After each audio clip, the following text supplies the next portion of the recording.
Well, good evening or good morning or good afternoon, wherever you are in the world. My name is Neil Hawkes. I'm chair of Living Values in the British Isles. It's my pleasure to host this webinar this evening, and we've all been very excited because we have Ruth Crick with us tonight. We've been looking forward to her webinar for several weeks now. Those of you who don't know very much about Living Values was created in the mid-90s by a group of us who met at UNICEF's headquarters in New York, and we worked on this concept of living values. And Living Values is being played out in many countries of the world. It's an international organization. My other organization called Values-Based Education is an active partner of Living Values, and we work closely together to get the message out that values are so important. They should underpin every educational system, company, and family and community in the world. And the good news is that since we've all been banging on about values, I can see a distinct shift in the world now towards much more empathy, much more understanding of the need for values-based leadership and values-based organizations. So that's the good news, I think. Today, it's my pleasure to introduce Ruth Crick. Ruth is a dear friend of mine and my wife, James. We've known each other for many years, both professionally and personally. And so it's a real treble wow to us that Ruth is coming to talk to us tonight. Ruth will describe herself, I'm sure, but I know her to be a brilliant teacher. She founded an independent school, and it was an innovative one based on values throughout the curriculum. She's a highly respected researcher, worked at Bristol University and in Australia. She's well known as the powerful thinker and researcher behind learning power, which has influenced so many schools throughout the world and industries, companies. So Ruth works across many areas. She's the founder of many things. WILD Learning is, and I think that's a brilliant name. She's running that at the moment, and it's having a profound effect as she gives tools for adults, companies, and children to really understand their learning strengths in her analytical tools. So I'm delighted, Ruth, that you're with us this evening, talking about self-leadership in learning. Self-leadership is something that I hold dear to me, and I know you do too. So a big welcome to you. Ruth will talk for about 30 minutes, and then we will have a discussion, those who want to remain for that. So a heartfelt welcome, Ruth. And it's over to you now. Thank you very much, Neil. It's lovely to be here. Long overdue, and it's really exciting to be able to explore together the relationship between values and learning, which is what I hope to do in this session. So I'll share my screen. Hope that it works. There we are. Just a few remarks before we start. I think that the values education program is a global movement for purposeful and transformational change, and everybody has values. It's just that we don't often make them visible, and often they're other people's values. And one of the big challenges for our learning systems, whether it's school or workplace, is to make values visible and enable people to lead their own lives and identify and commit to their own value set. They're critically important in a volatile, uncertain, complex and ambiguous world. And in my view, the recent advances in artificial intelligence actually, in some ways, are a gift to us, because they now force us to focus on that which makes us distinctively human in our education systems and in our learning design. And that's really exciting. So even, for example, the World Economic Forum is talking about learning 4.0, focusing on abilities, values, attitudes, and skills, which is actually very different from a sort of content-based, content-driven curriculum. So I'm going to talk a little bit about, I've got some sort of key ideas that I'll start with. Firstly, I'll run through these key ideas, and then I've got slides and pictures, and we'll talk to them a little bit more. So humans are complex. Okay, we are all complex human beings. We have many parts, and that's really needs to be taken into account in how we design and facilitate learning. Also, learning is not about accumulating knowledge or data or information. It's actually a journey of change. So learning takes place at a particular time, over time, in a particular context. Learning power, which I'm going to talk to you about, is fuel that helps us align our values and put them into practice. And self-leadership, learning, relationship, and complex problem-solving skills are buckets that we can put almost all lists of future skills into. They can be categorized under self-leadership, learning relationships, and complex problem-solving skills. And I think these are key to embedding values in learning, particularly when the learners get older, and particularly in the workplace. And the idea of purpose is also key both to learning and also to values, and so is place. And these are levers that we can use. One of the challenges that I've faced as an academic in education for years and years and years is I think we're measuring the wrong things, and we really need to assess, reform our assessment structures. We knew back in 2002 that all of the evidence tells us that high stakes testing and summative assessment of a narrow set of outcomes actually depresses children's motivation for learning. And in my view, also it depresses their values, dispositions, and attitudes. And so measuring what we value is crucial. And that's been the work that I've been focusing on for quite a long time, that I hope to tell you about. The other thing to say is that I think young people are very values conscious, especially today, and they also know that they have a gap. Often they talk about a gap in their values. They believe that justice is important, but they know, for example, that they don't always behave in a way that is consistent with their values. And very often the gap between what we say are our values and how we actually behave is the gap for critical thinking and a foundation for learning. So those are just some key ideas that we can come back to and hopefully we'll revisit. Now, this is we call this the fried egg model of the human learner. So people are complex, and when it comes to learning, all models, of course, are wrong, but some are useful. I find this one particularly useful because it shows us that humans are complex, and there are many aspects of who we are as human beings that need to be activated and assessed and designed for in learning journeys. And right at the heart of who we are as people, I think, is our sense of identity and purpose. And that, of course, is very often articulated through a story. So if you want to know who I am, I'll tell you a story, and that story looks backwards. I'll tell you, the story of my life, and that story also looks forward. I can tell you about what I want to do in my life, who I want to become.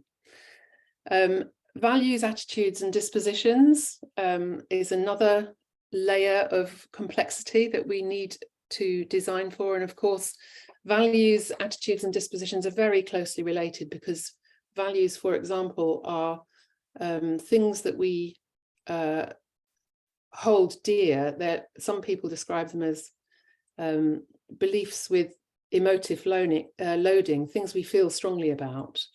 And attitudes are the way in which we see the world, and dispositions, strictly speaking, is a tendency to behave in a certain way.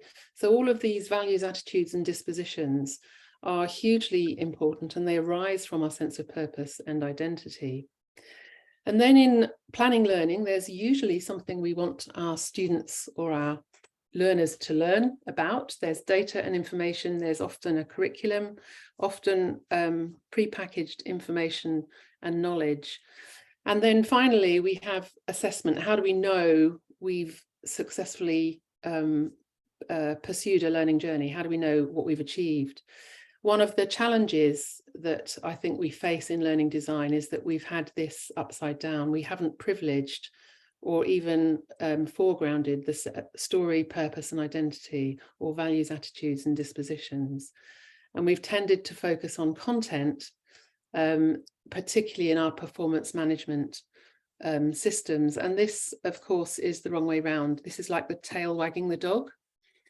So self-leadership in learning is absolutely crucial, because we want our learners at any level, whether they're executives or 4-year-olds, to be able to wag their own tails. In other words, to be self-led, not to be done to implicitly or explicitly by the system or by other people. So self-leadership is a really key focus for learning design. And I think it's one of the ways in which we can embed values into the curriculum, particularly in project-based learning. So if we just go back a minute to values, attitudes and dispositions, I just want to tell you about the work that I've been doing around learning power for the last, as an academic.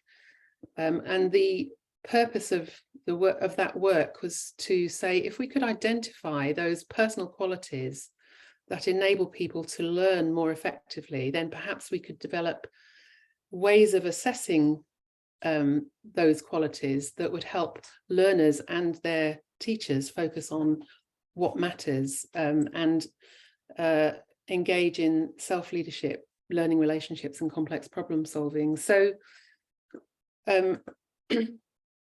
so 23 years of research later, I'm not going to stay for long on this slide, but just to say that there's an awful lot of data behind this model that of learning power that I'm going to talk to you about.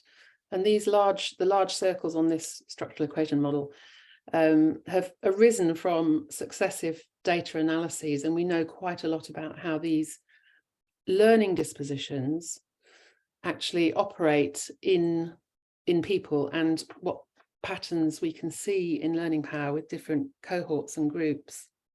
So you can see, for example, that mindful agency, and we could, instead of having mindful agency here, we could have self-leadership.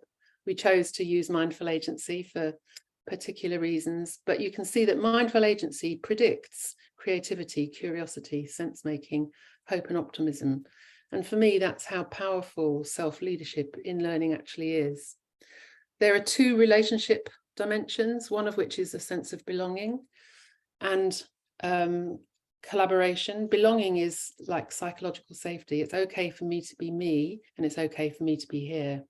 And collaboration is how I can learn with and from other people. And then we have an openness to learning, what we've described as openness to learning. Interestingly, we initially called this resilience.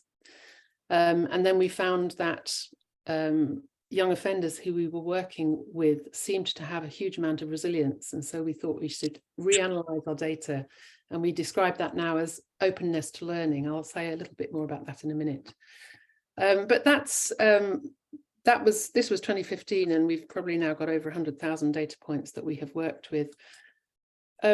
So here are some definitions of these learning power dimensions, and I'm going to tell a few stories in a minute about how they can operate, and what we've actually done with them to support learning. So mindful agency is really about self-leadership. It's about having a sense of purpose and believing that you can achieve something, knowing how to go about achieving your goals, as well as understanding yourself and with all its complexity. Hope and optimism is very close to a growth mindset. And it's literally, if children have no hope, they're not going to learn. Okay, so hope and optimism is believing I can engage. And the opposite of hope and optimism is being stuck and static. Then we have sense making, which is about putting together information and data and ideas and making sense out of them. It's also significantly about learning that matters to me. So these learning dispositions have thinking, feeling and doing in them. I don't think they're values as such, but we'll talk about that in a minute. Then we have creativity, which is using your imagination and intuition, listening to that intuitive inner part of you, to your inner voice, and valuing that inner voice in your learning, in your project, in your challenges in life, basically. And it's also about risk-taking and playfulness, trying things out differently. Curiosity is what it sounds like. It's about asking questions, wanting to dig beneath the surface. And then we have collaboration and belonging, which I've explained a little bit about, and then openness to learning. So openness to learning is about having sufficient flexible self-belief that you might be wrong, but you're willing to pursue your goals rather than being rigid and persistent and always doing the same thing, or just being fragile and dependent and giving up and going home. Now, I think these are closely related to values. For example, curiosity is a disposition, a learning disposition. Curiosity supports the value of truthfulness. So if we value truth, then curiosity is an important learning disposition. It's a state and a skill that we can use to develop curiosity is asking questions. So you can see values, dispositions, and skills are slightly different things. And I think that's important to remember that. So what we've done with that over years, successive years, is use the digital to provide a framework for a coaching conversation for an individual or a team that enables a person to look at themselves as a learner. So here is a learning power profile. So there's a questionnaire that the learner answers, and it returns immediate feedback to the learner. There are no numbers on it. And this is basically a framework for a coaching conversation or a self-reflective conversation. Am I this sort of learner? What's the story behind this learning power profile? What might I want to change? And so it's really a stimulus for a different sort of conversation about learning and about why I'm learning and what matters to me, and then how I might go about achieving my purpose. So the conversation that you can have around this assessment event looks inwards to the inner curriculum, and it can look outwards to what I need to do then in my particular learning journey.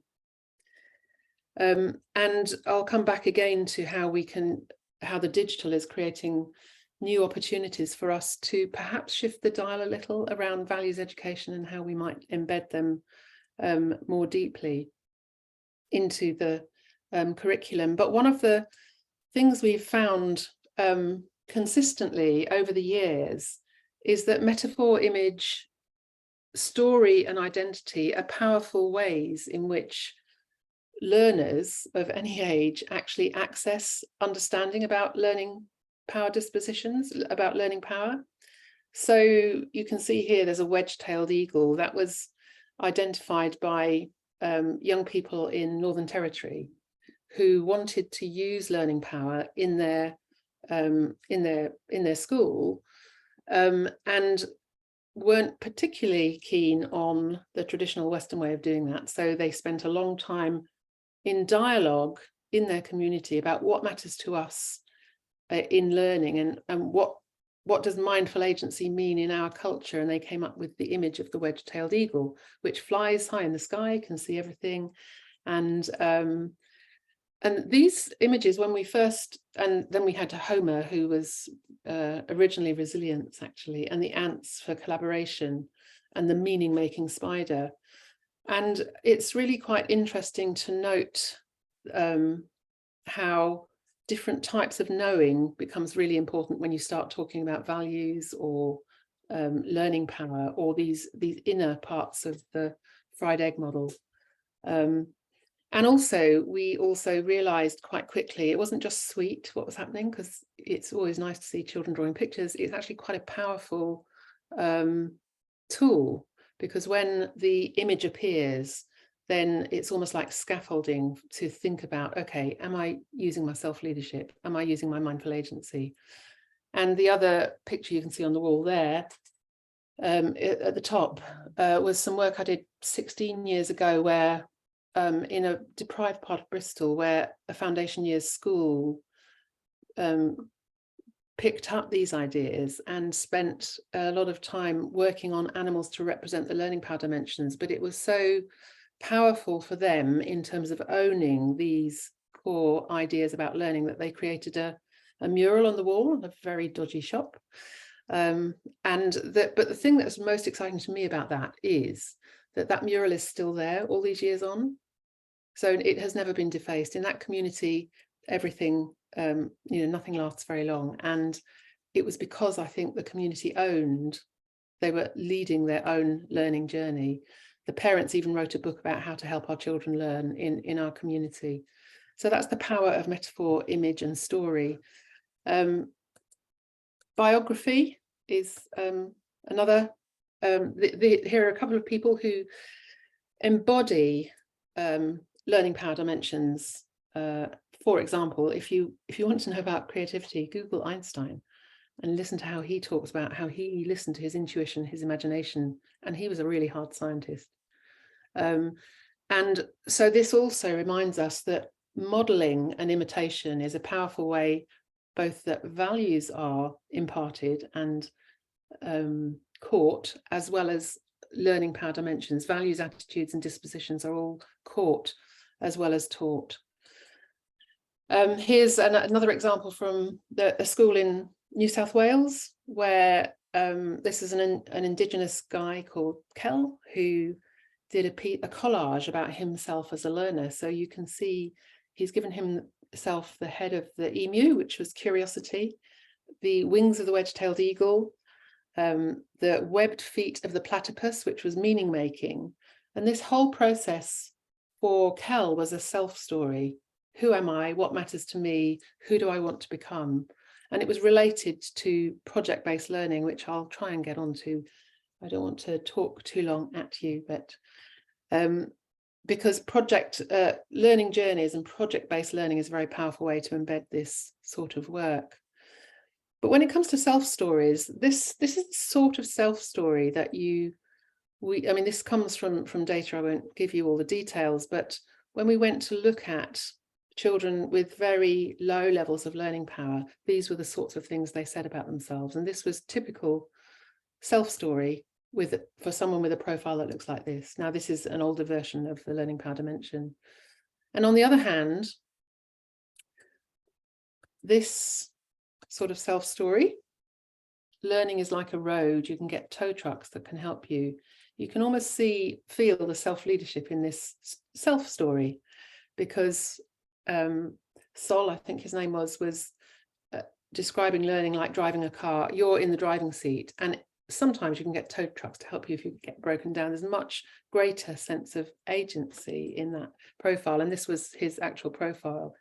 So we went and selected from the data, profiles that were round like this and other profiles. And then we went to listen to the stories of the children, the self-stories of the children about themselves as learners. And the big challenge, of course, is how to move learners from being fragile, dependent, and brittle, passive, to being hopeful, curious, creative, strategic, purposeful, collaborative. And what are the mechanisms that we can use to ensure that the language for learning and the possibility for building learning power can really be embedded into children's experience? I believe it should be an entitlement for all children, and never more so than now. Just a couple of comments about what we know from our data sets as well, which might be of interest. I mentioned previously violent young offenders. We did a study in a prison, and the prison educators phoned up and said, what are we going to do about our resilience spikes, as they called them? And what they found was they could recognize those boys who were in prison for violent offences from their learning power profiles compared to those who were simply in prison for their own protection or for other reasons. Now, it makes sense to educators. In some ways, it's common sense, because they had very little self-awareness, very little capacity to tell their story.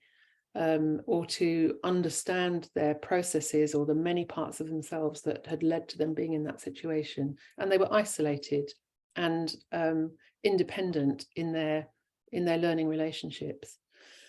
We also did a big study with 1,000 16-year-olds, and we found that young people who were articulate about their values had tended to have higher levels of learning power.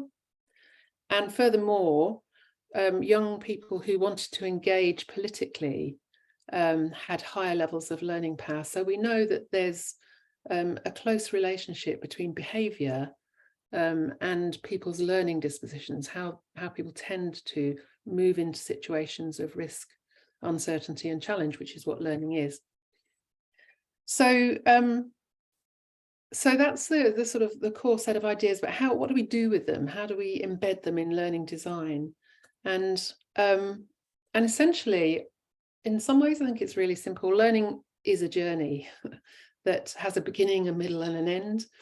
And so there's always a purpose. There should always be a purpose to a learning journey. If you have a project, you may provide a purpose, or you might require the learner to choose their own purpose. There's a planning stage. What do I need to do to achieve my purpose? Then doing the job, and then reviewing whether I achieved my purpose.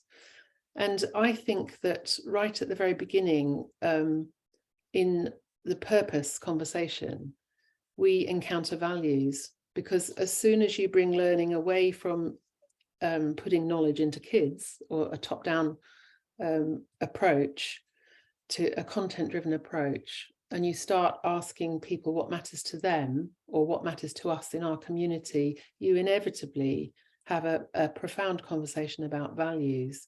And very quickly, you get to values that matter to the learner. And that's the magic moment, the connecting the inside of the learner to the outside of what's happening in the classroom. So the learning journey is a key idea, and we've embedded that in this app that you saw a bit of just now. So our learning journey, we always start with purpose, because that's why am I doing this? Why does it matter to me? Or why are we trying to solve this particular problem in society? That's a conversation about values. And at the plan stage, you can do your learning power, develop your thinking skills, and then do the job and then review. So the process of the learning journey, particularly when the outcome of a journey isn't known in advance, is almost like a U bend. Oops, sorry. Turn that off. So choosing is about self-leadership. We choose a purpose for the journey. We collect data and information. We collect what we need for the journey. We then make connections between all the information and data that we've found out. We then construct that into something new, and then we convey our new knowledge in some way or other. And I'm going to tell you a story now about Jess. So this is going back a few years now. Jess was a neat learner in Bath, and she set out on a project that began with a conversation about her own learning power and her own story. And she was invited to choose something that mattered to her. So she chose Cheddar Gorge, which is an area of outstanding national beauty. And she was facilitated through learning power on a project where she explored what was happening she explored Cheddar Gorge. She went there, she asked questions, she observed and described. So observing and describing is a whole body process. It's not just in the head. You go and experience Cheddar Gorge. She generated questions about Cheddar Gorge. She uncovered stories. She then made sense of it all by mapping it together, putting it together to make sense out of it, she then connected that with existing knowledge about tourism and areas of outstanding national beauty. And then she had to present her project as a PowerPoint. There was a sort of an outcome measure that she had to then meet, and that was assessed. And then she applied it in her life. And part of part of her whole process was about the value of nature and the value of stewardship. And got a blank slide here now. Here are some of the questions that she generated in using her curiosity and her creativity to ask questions. And you can begin to see some of the values that, the conversation about values that emerge from her questions that mattered to her. I didn't say at the beginning, they were invited to choose something that really mattered to them. And shockingly, they needed an awful lot of support in knowing what it felt like to be curious about something. And once that they found what really interested them, that was a fuel that sort of fueled the journey. And she chose Cheddar Gorge because it was the last time she was with her mother and her brother before her mother was sectioned. And so suddenly in her questioning, in her project, she's asking about relationships. Why do relationships matter? And you can see there's all sorts of disciplines. There's history, there's psychology, there's geology, and so on. And her product was what she actually decided to do was to create a tourist brochure for inviting people to go and visit Cheddar Gorge. And if you had time to read through the text, you'll see really powerful, her really powerful voice coming through, how much she loves Cheddar Gorge and history and the value of nature. When we talked to her about her project, she said, it made me not so scared to learn other things. It was a tiny little project and it spiraled into all these other things that were connected. So she was engaging in self-leadership, encountering values, developing her learning power, and developing thinking skills to generate new knowledge, which I think is really a powerful way of embedding values that matter to the learner in that project. And she won't forget that because it was her work, like the mural on the wall. She won't forget that. Another quick story, which this was Jess. This was a high achieving science class, and the science teacher wanted to experiment with values in scientific in developing scientific inquiry skills. And so he asked the youngsters to bring in something that mattered to them, and she brought in these teddy bears. So we thought, oh, we're going to get the sack here, getting high-flying science children looking at teddy bears. But the coaching conversation identified the fact that she chose these teddy bears because she had a friend who passed away, and this was a gift from her friend who'd passed away. So when you have a conversation with a young person about what matters to them, actually they do have a lot that matters to them. They do engage. So she began a project about, she went through the same process of developing thinking skills and using her learning power to do that. And she captured all sorts of information, and she decided that she was going to get better at learning relationships. So she was thinking about herself and how she could learn more effectively and become a better team worker. And she ended up doing a project which was essentially a very powerful and sophisticated assignment about how humans assign value to things. So she had identified through this process that she cared about, that there was sentimental value, there's monetary value, different forms of value. And that was her presentation for her science assessment in terms of scientific investigation, because she was able to track the journey that she went on. But more significantly, she was able to tell her story of significant change, because her profile, her learning power profile, changed through that process. And we interviewed her. And again, these were her words, which we sort of crafted into sort of semi-poetic work. But you can see how her own self-leadership is coming through this text. But with this, you get to be yourself. You're not restricted. You're allowed to think freely. It's different because you teach yourself and it's your own work. I used to give up if it was difficult, but now I've gone up effort-wise. I keep going, get more stuff done. because she was fueled by her own self-leadership, her own purpose and her own passion. And she was embedding values in her lexicon, in her capacity to talk and engage.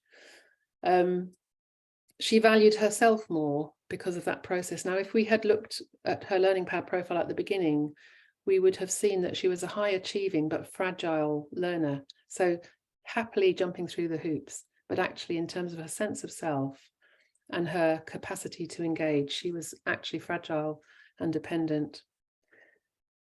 Another very different example, more recent, this was, I won't play the video, but again, this was a water company in the east coast of Australia that wanted to engage with its community in saving water. And so they identified, they worked with a whole group of young people who were Indigenous young people, using learning power, and again, using story, metaphor and image for these young people to reflect on their own learning superpowers and their identity and their story. And the pride that comes with that was really palpable.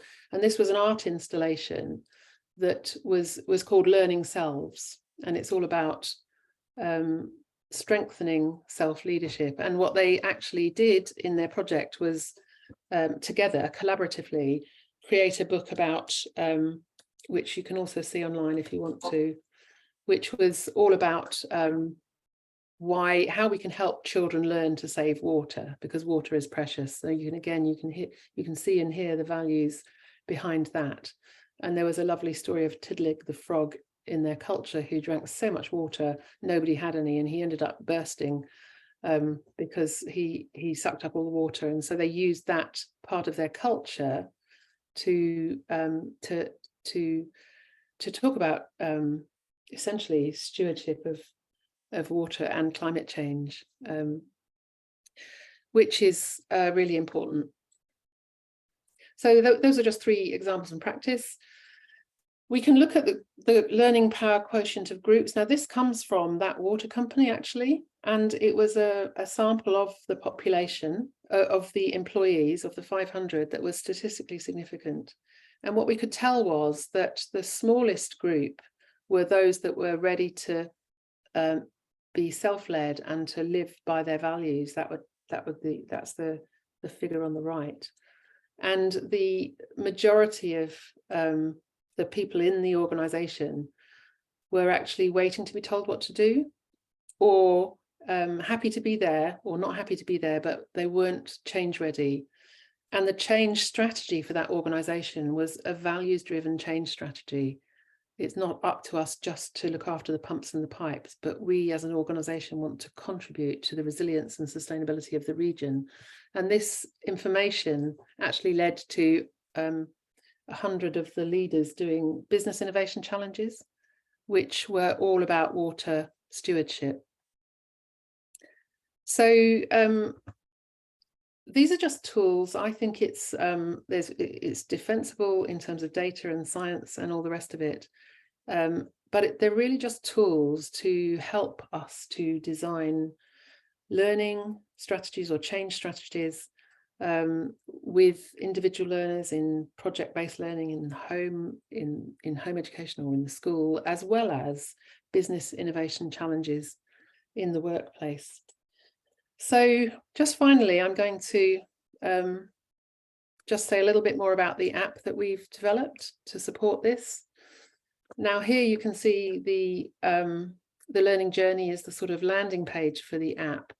And at the purpose stage, there are coaching questions that help a learner, if they want to on their own, or a facilitator, take a learner through the process of self-reflection and reflection with a coach about what matters to me, what matters to us, and what matters on this project.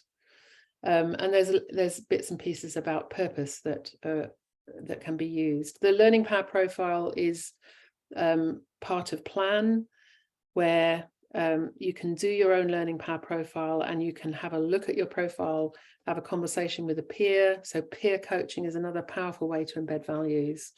And you can find out bespoke information about your particular learning power profile And then you can see on this image here, the grab handles, you can, on the phone, you can stretch the learning power dimensions that you want to stretch in your particular learning journey.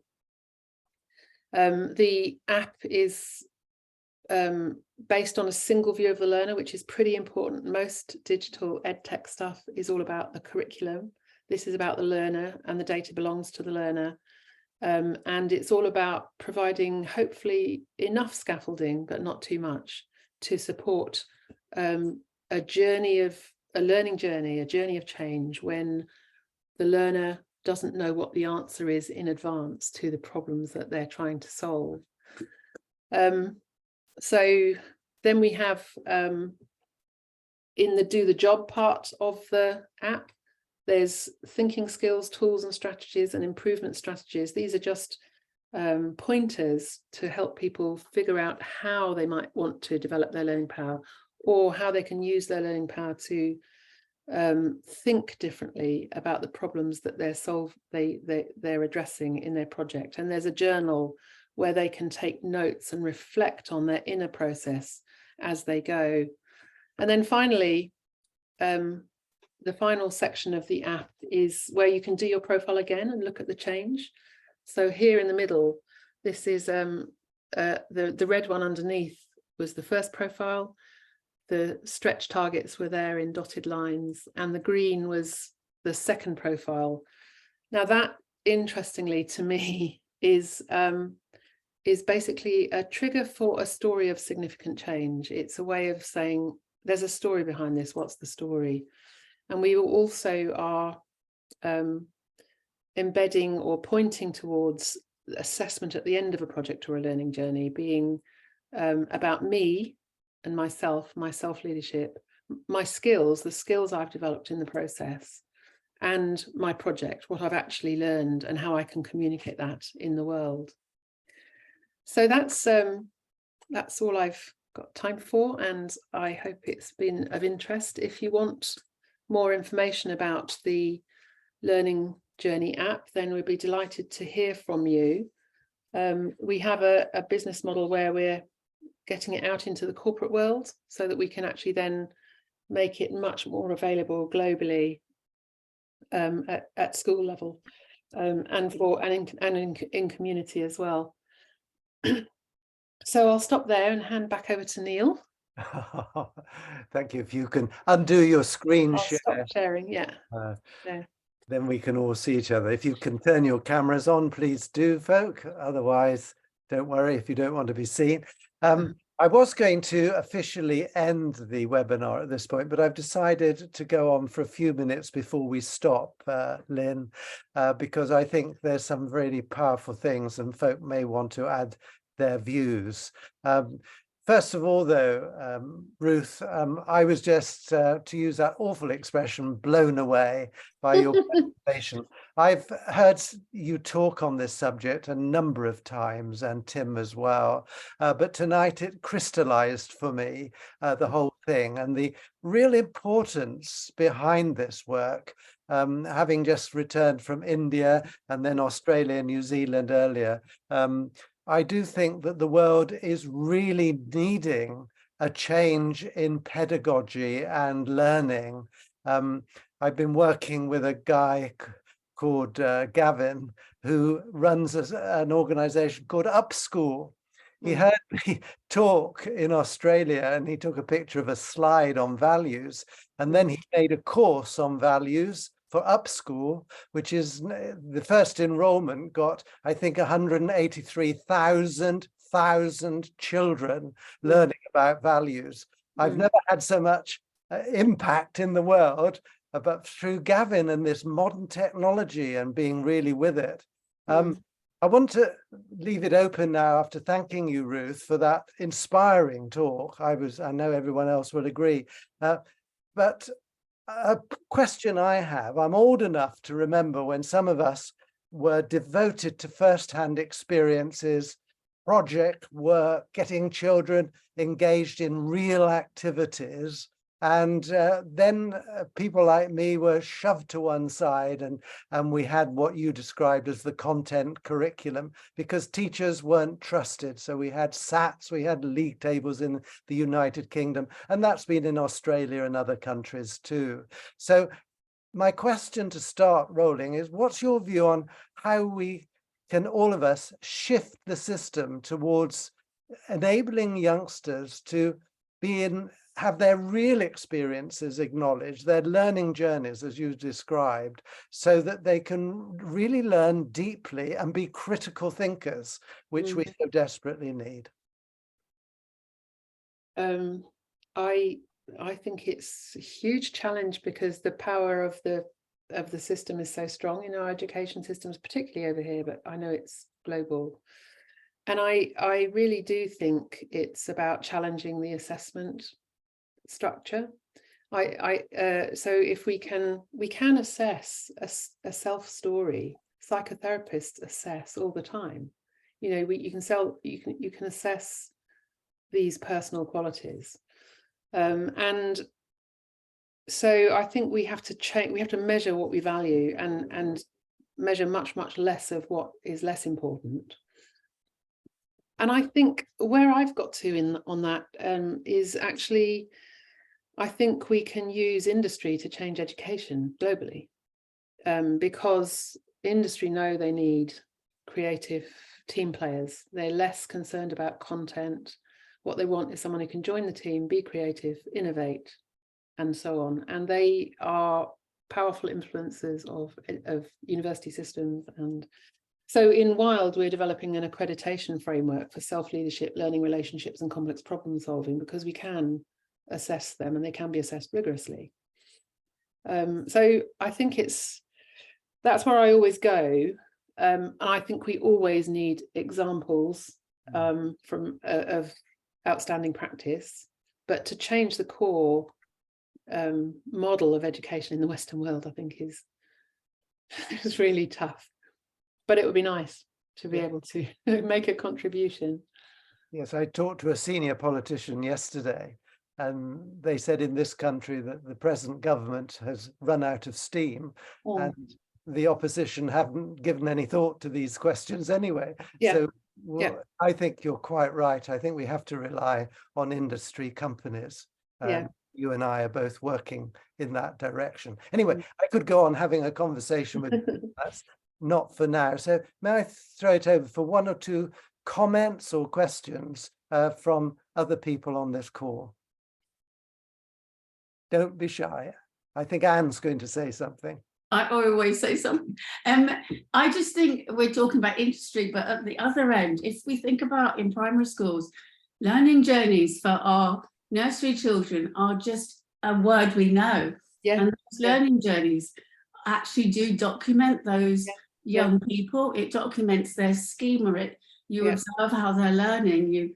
You get them to mark make and sort of, and we've got these learning journeys in the very, very early years of our education. And then, like so much else, because there's so much that's good about early years, but it just gets squeezed and squeezed out. So somehow it's almost as well getting those early years practitioners, of which there are so many. Really, there's so many talented people in education, and there's so many, but in early years there's such a passion for those things to continue, and yet that's one of the things that are squeezed out. So I'd just love to keep these learning journeys going, but putting in some of the things that you've just talked about, because it's absolutely fascinating, you know, reflecting, learning, anticipating, and then leading. All of our young people can do that at whatever age, and that's what we've got to give them the power to do, so that when they get to industry, they're still doing that with values at the heart of everything they do. So thank you. It's amazing. I'm going to look up WILD Learn, and I'm going to see if there's any way in my little capacity that I can.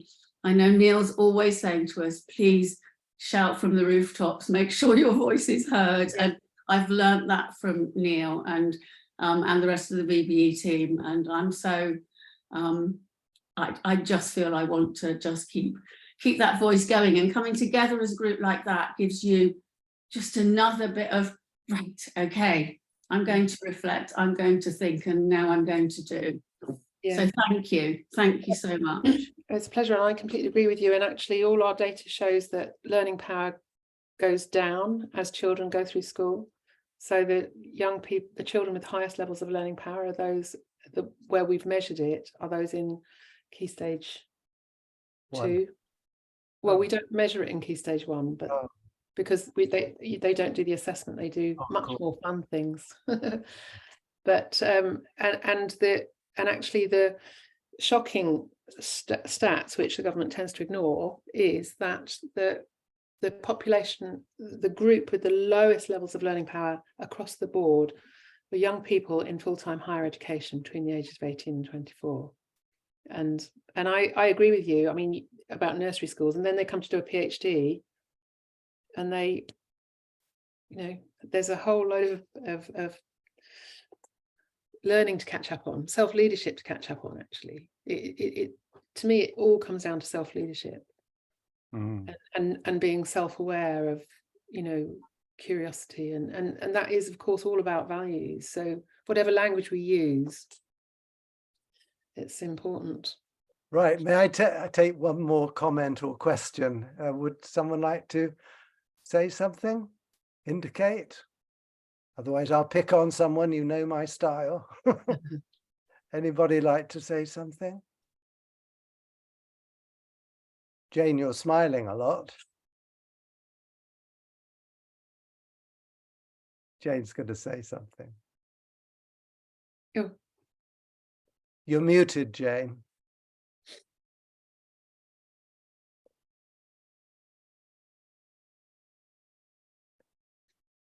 Jane, you're muted. I bet she's going to talk about self-leadership, though. Let's see. Are you unmuted yet, Jane? She's on her phone. She doesn't know how to do this one. No, she can't do it. She'll smile away. She'll ask us later, no doubt. Is there someone else before I officially finish the meeting? Sue? Yes, I'd love to. I found this absolutely fascinating. Thank you so much, Ruth. Really amazing. And yes, that self-leadership, as Anne so rightly said, we are working on that, and that's how we encourage the youngest children.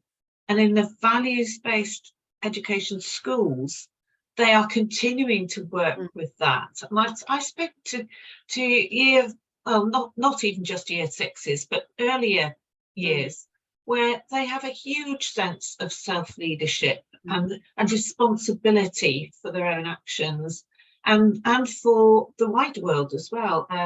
One of our colleagues at Values-Based Education has some projects called Courageous Advocacy, where her pupils are encouraged to actually take hold of something there, exactly as you talk about with your projects, but it's things that they see in society that need sorting out, and they actually get hold of it. Right, how do we do it? And maybe not using your areas of learning, but not using the exact words, but certainly that is the sort of the way they work. We've just got to keep banging on, Neil, and getting this out there. And you just described it all so beautifully, Ruth. Thank you. I've really found this fascinating. Thank you. If I can comment, I was in Broughton Fields School in Milton Keynes yesterday, and I awarded them the enhanced quality mark as a values-based school because they were doing much of what Ruth has just been talking about. They've really broken free from the confines. They were talking about pollution, and then they were going on to say, well, children, what are you going to do about it? What can we do? So the courageous advocacy was going on in the school at a high level.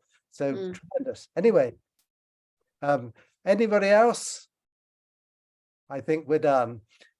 May I can't put into words, Ruth, how much I appreciated, and we all appreciated your webinar tonight. It was full of real scholarship, and we're all jumping up and down with glee because you were saying a lot of things that reinforce what we believe in a values-based school, a living values school, where children are freed from the fetters of a traditional approach, Mm. which then enables them to face the complexities of life now.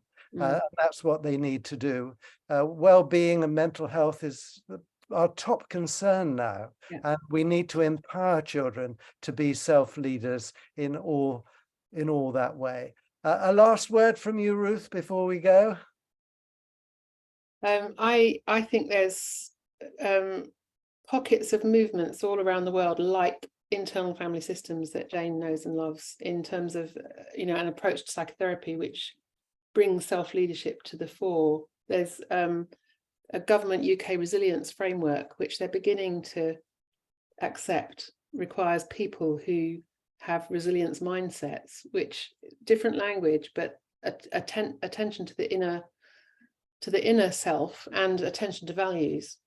So I think we need to spot the opportunities and the wriggle room and wriggle and shout, because I think it's really, really important. And we might use different language or images, but we really talk about the same core set of ideas, the same philosophy. Thank you very much, Ruth. Yeah. This video will be made available on Vimeo. Do look us up, values-based education, living values education, get it right, Neil, in the British Isles. And previous webinars are also there for you to see. So I, for one, will be wanting to watch this at least once more, because it was so full of gems, and Jane's giving a thumbs up too. So thank you all who have come tonight. As I said at the beginning, this will be watched by countless people on the international platform, but you folk who have taken the trouble tonight, thank you very much. Our next session will be in September. Lynn, remind me the date of the next session. 13th. The 13th. We haven't yet confirmed our speaker, but we'll let you know through social media. In the meantime, keep valuing, as it were, and thank you all very much for coming this evening or morning or whenever it is you've joined us. Thank you all very much, and goodbye. Thank you. Bye-bye. Bye. Bye.